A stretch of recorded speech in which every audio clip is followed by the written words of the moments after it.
You know, when we read ancient texts today, it is incredibly easy to just skim right past a name, right? We kind of just treat them as labels to help us keep track of who's who. But in the ancient Near East, names were wielded as brilliant rhetorical weapons. They carried immense weight. They were prophetic, they were descriptive, and honestly, in the hands of a skilled writer, they were the absolute key to unlocking profound literary and theological masterpieces. In this explainer, we're going to dive into exactly how that works by looking at one of the most masterful examples of this, King Benjamin's famous temple sermon. So what if the names we read in ancient texts are actually secret codes? It sounds wild, but if you assume a text is just a flat literal history, you are absolutely going to miss the hidden architecture sitting just beneath the surface. Ancient authors love to weave the deep meanings of names directly into their stories. When we actually start looking for these deliberate linguistic puzzles, these secret codes, entirely new layers of meaning just rise right up to the surface. To see how this works in practice, we have to remember that ancient authors absolutely loved a good pun. Take this hilarious biblical anecdote from 1 Samuel. A woman named Abigail is desperately trying to do damage control for her husband, who just deeply insulted the future King David. She tells David, "Let not my lord, I pray thee, regard this man of Belial, even Nabal. For as his name is, so is he. Nabal is his name, and folly is with him." Now, what you might easily miss in English is that the Hebrew name Nabal literally translates to stupid or fool. So she is essentially saying, look, please forgive my husband. His name is literally stupid and he absolutely lives up to it. It's a perfect example of how the text brilliantly plays off the fundamental meaning of a person's name. Okay, Section 1, the power of ancient names. Let's lay the foundation. Let's break down the name Benjamin. It's constructed from two distinct linguistic parts. First, you have the Hebrew word ben, which means son. Second, we have yamin, which translates to right hand, or directionally south. Put them together and you get son of the right hand. Now why does this matter? Well, in the ancient Israelite context, the right hand was the hand of power, of authority, and divine favor.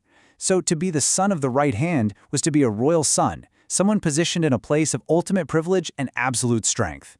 And when you see this written out in the ancient Paleo-Hebrew script on the screen, the mechanics of this name become incredibly apparent. For a Hebrew-speaking audience, the sound, the homophony of the name Benjamin, naturally echoed those exact two words, Ben and Yamin. This wasn't just some historical trivia, it was a very clear auditory signal. Whenever someone said Benjamin, the ancient ear distinctly heard son and right hand. And this dynamic creates such a profound irony in the scriptures. Back in the book of Genesis, as Rachel is tragically dying in childbirth, she names her newborn child Ben-Oni, meaning son of my sorrow. But Jacob, the father, immediately steps in and renames the boy Benjamin, son of the right hand. He literally flips a moment of ultimate tragedy into this powerful, ongoing declaration of survival and strength. All right, moving to Section 2, decoding King Benjamin's wordplay. Let's see this in action in the Book of Mormon. As Benjamin reaches the absolute climax of his speech in Mosiah chapter 5, the text becomes completely saturated with these specific terms. Look at the screen. He talks about becoming children of Christ, becoming his sons and daughters, being found at the right hand of God, and taking upon themselves a new name. The repetition here is staggering. And as any student of ancient literature will tell you, repetition is never accidental. It's a giant blinking neon sign pointing to a much deeper meaning. So here is the big reveal. Are you ready for this? Benjamin is secretly spelling out his own name to teach his people how to achieve divine rebirth. By continually pairing the concepts of sons and daughters with the right hand, he is systematically breaking down his own name, Benjamin, and applying its meaning directly to his audience. He's basically telling them that through covenant, they aren't just his subjects anymore. They're becoming Benjamins in a spiritual sense. They're becoming sons and daughters at the right hand of God. How cool is that? Okay, Section 3, Royal Rebirth and Coronation. Let's look at the physical setting where this is happening. Remember, this wasn't just a speech. It was a literal royal coronation where a new king took on a new throne name. Benjamin is actively stepping down and conferring the kingdom upon his son Mosiah. In the ancient world, when a king ascended to the throne, it was standard practice to adopt a new throne name, which symbolized a divine rebirth into a royal lineage. The coronation was the literal moment a mere mortal was seen as becoming a son of God, seated at the right hand of power. But Benjamin does something totally unprecedented here. He takes these exclusive, ancient coronation formulas and completely democratizes them. He quotes Psalm 2, "This day have I begotten thee," a phrase traditionally reserved only for the king, and applies it to the entire crowd.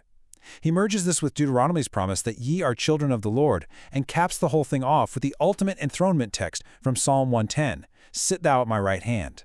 He is literally telling everyday farmers, merchants, and families that they are ascending to a royal throne right alongside his son. Now, it's not all celebration. He also includes a striking warning contrasting the divine right hand with the sinister left hand. This acts as an ancient repudiation formula if they failed to retain that royal name. You see, if Benjamin's name, the right hand, represents divine sonship and power, the left hand represents the exact opposite. In fact, in Latin, the word for left hand is literally sinister. Benjamin warns that if they don't retain this new name written in their hearts, it will be blotted out and they will find themselves on the left hand of God. This heavily echoes ancient Babylonian divorce and renunciation contracts, where you legally declare, "You are not my son." It is a really stark reminder of the massive stakes of this covenant. This brings us to Section 4, the meaning of the seal.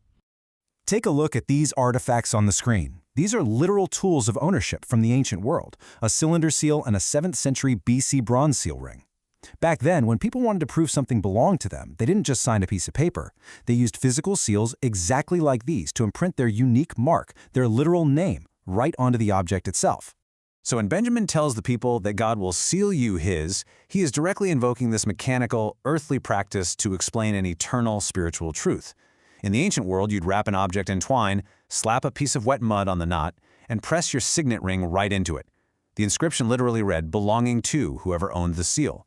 So when Benjamin promises that the Lord God Omnipotent will seal you his audience would have immediately pictured this deeply familiar legal practice. They're being told they are spiritually marked as the permanent, protected property of God. And finally, Section 5, plates for a wise purpose. Let's talk about how this survived. Just think about the staggering level of detail required to maintain this wordplay over centuries of compilation. Mormon, the ancient editor who abridged these records, deliberately chose to include King Benjamin's sermon out of a massive mountain of historical material. He clearly recognized the profound literary and theological genius of the Bean and Yamin wordplay.